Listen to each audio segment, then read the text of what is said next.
The legendary PSP, which launched way back in 2005, is a brilliant handheld console that sold in big quantities, 80 million, and that boasted a both expansive and dense game library. But in 2022, after the Vita and the Switch and the Steam Deck, is it something you even want to use? Is it even worth it? Hey guys, I'm Ryan Thomas and this is my video on the PSP way forward in 2022. First off, I do want to talk about pricing and availability, as this is a very used item. I actually sold my original fat PSP 6 or 7 years ago when I was a teenager, and I've absolutely regretted that decision because I only had about £50 for it in the end. This PSP 3000 I picked up about a year ago for around £70, and it came with a couple of games and a case, and you were able to get something like a base console with nothing else for around £50 these days. £50 for a full working console doesn't sound that bad, and given the width and the depth of this console's game library, that's not so bad either. And being it's a PSP, it's not one of the crazy rare and lusted after consoles, meaning that you can get the games fairly cheap from bookshops to car boot sales to eBay in big quantities, because people are just trying to get rid of them. The controls of the console, they're great, it has to be said. The XO square triangle buttons still feel like they've been lifted straight from a console controller, and the analog stick feels way better than that of the 3DS, but not as good as the Vita. That said, I do prefer the shoulder buttons of the 3DS, they feel more tactile. These feel quite mushy by comparison, and definitely just how I remember them on the fat version as well. We've definitely come a long way in shoulder buttons since then. I have small to medium sized hands, and I found that the PSP is just too small for my hands most of the time. I have to shimmy, move around and try and find a more comfortable position after about 15 minutes of usage, which is kind of nuts because when this console was first released and when I first had one, it felt really big. But if you put it next to even an average sized smartphone in 2022, it looks absolutely tiny.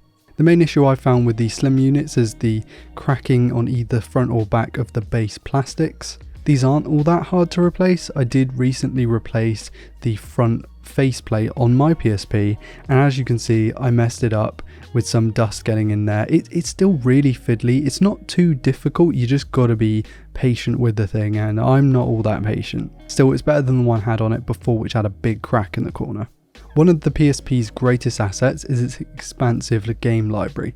Among these include Gran Turismo, Persona 3, Wipeout Pure, Ridge Racer, Little Big Planet and several Grand Theft Auto titles including Liberty City Stories, one of my favourites. The Vita only wishes it had a physical game library as good as the original PSP's.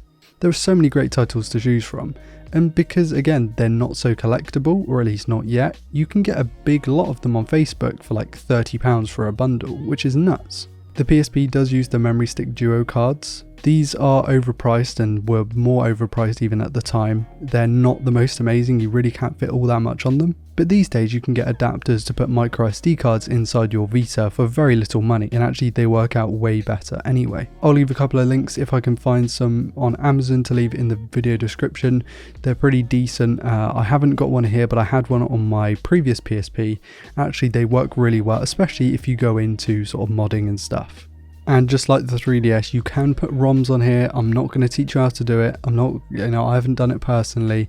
I'm just making you aware that it's a possibility, and actually a lot of the reason why people have PSPs these days is for £50 you can have something that runs most of the mods, and you can have massive game libraries on micro SD cards inside your PSP. And actually using digital games in general isn't the worst idea, because this thing uses the UMD discs inside the little plastic casings and the UMD reader inside the PSP, because yes, it technically runs on discs.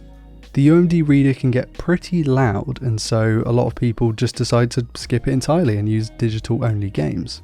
Now, performance is pretty decent, and with many retro consoles it's actually more about the gameplay as opposed to the visuals and the fidelity. The PSP will run up to 60 FPS in NTSC and 50p in PAL, although many of the titles on the handheld will run at half that frame rate, so what you really want to be doing is a bit of googling beforehand to see which game and which console is going to run at certain frame rates. If you really want a 60 FPS experience all the time, the PSP is just too old for that. It just was not capable of every game at that frame rate. And actually looking at it, the performance is woeful compared to what you can get in an iPhone or a Samsung of the same kind of category. Infinitely more powerful than the PSP. But that's besides the point. This is a bit of retro hardware, stuff that I grew up with. It's really exciting to use in 2022, even though it might have, 1/100th or less the performance of my iPhone.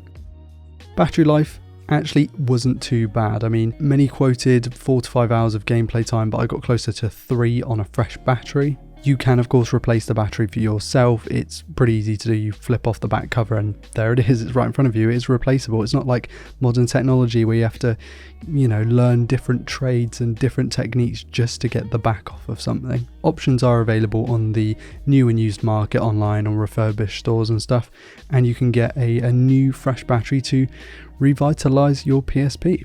Speaking of which, there are so many third-party accessories for this thing, it's kind of nuts. I mean, the PSP has been out for well over 10 years, 15 years at this point, and so you're able to get a wide variety of different things, different coloured faceplates, different cases, memory cards themselves, obviously the game cases, because they are sort of slots. You can create like a big bundle of games that you carry around with you if you really want to. And of course there are other accessories for it, such as the PSP camera. I had one of those when I was younger. I don't have one now, unfortunately. That was kind of a fun thing to use. You use the shoulder buttons as the shutter button, which is cool. And for £50 on the used market, I really think it's quite a good buy, especially when you consider the low cost of the games. I mean, sure, there are games these days that don't cost that much, say on phones or on PC, that are only £5 and they're going to give you more content. But I just feel like these older games, and maybe it's just a nostalgia talking, but they deliver a better experience. And once you get past the fact that the graphics aren't the best in the world, you get quite immersed in them. And that's where I'm going to leave today's video, guys. Please do like, comment and subscribe, all that stuff. Links in the video description to where you may be able to get some memory card adapters and stuff like that. I want to give a massive shout out to my patrons for being continually supportive. Thanks so much, guys. I've been Ryan Thomas, and I'll catch you later. Peace.